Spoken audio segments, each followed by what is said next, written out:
Clarence the Black Lab has a knack of getting into mischief. Hey, what are you doing? What are you doing? Hey. With his signature red bow tie and his sarcastic wit, Clarence has more than 2 million followers on social media and his own YouTube channel. He keeps his legions of fans laughing every day at his antics. I need you all to pray for me, because my owner has been starving me for the past 24 hours. Clarence, first of all, you're not starving. And that's not even close to what I said. Clarence, I said you need to stop eating Mom's plants. Leave it. Clarence is the star of the show, so I work off whatever he gives me. So, if he counter-surfs and steals some pie, off of our kitchen counter, then that'll be the video for that day. So it's really whatever he does, I just try to think about something funny that I can write about it from his perspective. Judas Jimmy, as Clarence likes to call his dad, puts the words in Clarence's mouth using Siri's monotone voice. Clarence proclaims he is misunderstood and gets blamed for getting into trouble. My father came barreling into the living room after hearing my baby human brother crying, and get this conspiracy nut had the nerve to claim I ate the little guy's yogurt. Clarence appeals to his followers to save him from his dictator humans, Jimmy, also known as Vladimir Putin, and his wife, known as Kim Jong-mom. Does law and order mean nothing to this monster? A malnourished dog eats some pizza and then I am roughed up and thrown behind bars without trial, and somehow I'm the bad guy? Free Clarence. When I would catch him doing something, usually I think he's looking at me like, I'm not at fault for this, and then I punish him, and then the free Clarence was just kind of a natural, funny line at the end of every video. We met Clarence at his grandparents' house on Lake Winnisquam. The king wasted no time finding the treats I brought him. Off. Can you just hear what King C is thinking? Whoa, bro, this is not what it looks like. Not to worry, King Clarence. I came prepared with treats and a gift. Oh, it is so nice to meet you. You are so famous. I'm such a fan.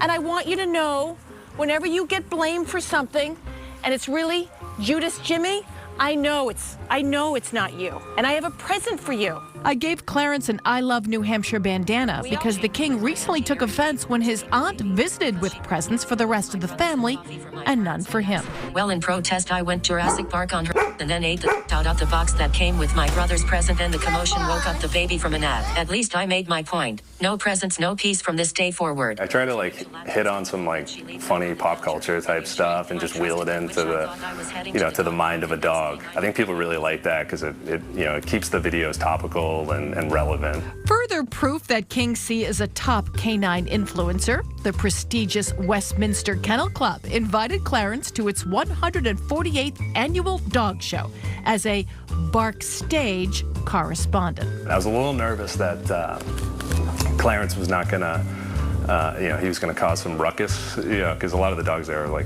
really well trained and stuff, and he's not always. So. Whoa, bro. At least I didn't spill my wine in the luxury suite. The best part was just meeting all the fans of Clarence that were there, just taking photos with everybody. He was getting mobbed. It was nuts. We couldn't walk 10 feet without someone wanting a picture of him. Jimmy and Clarence have more than 200,000 subscribers to YouTube and were rewarded with this plaque.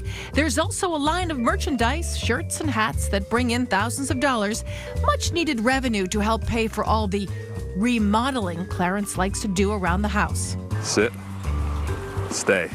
After a fun-filled day of shaking his tail for the camera, Clarence needed some me time and turned his attention to his bright orange ball until Vladimir Putin took notice. Leave it. That's a wrap, King C. It sure is exhausting being the most popular black lab on social media. And now, your worldwide television debut on New Hampshire Chronicle.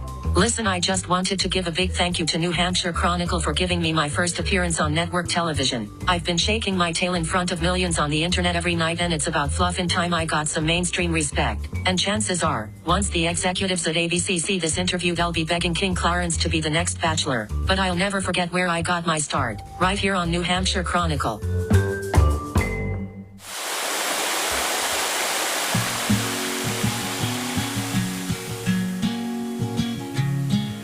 On a hot summer day, what could be better than this? Hand and Paw Mobile Doggy Daycare takes their pups on the road it's not really doggy daycare, it's summer camp. On this 95-degree day, the gang hit the water at Beatty Falls in Sandwich. Well, we kind of felt a little bored just going to the same places and just walking around neighborhoods and that sort of thing. So one day we were like, hey, kind of want to go to the beach. Maybe we should bring the dogs. And we tried that, and it went pretty well. So we started kind of looking around at different places we might be able to bring them. Sam Verdon and her partner, Brendan Lathrop, run Hand and Paw Dog Bus mobile daycare and training. Lakes, caves, mountain hikes. Sam says she enjoys exploring as much as her four-legged clients. Massachusetts, Vermont, Maine, New Hampshire, pretty much anywhere and everywhere.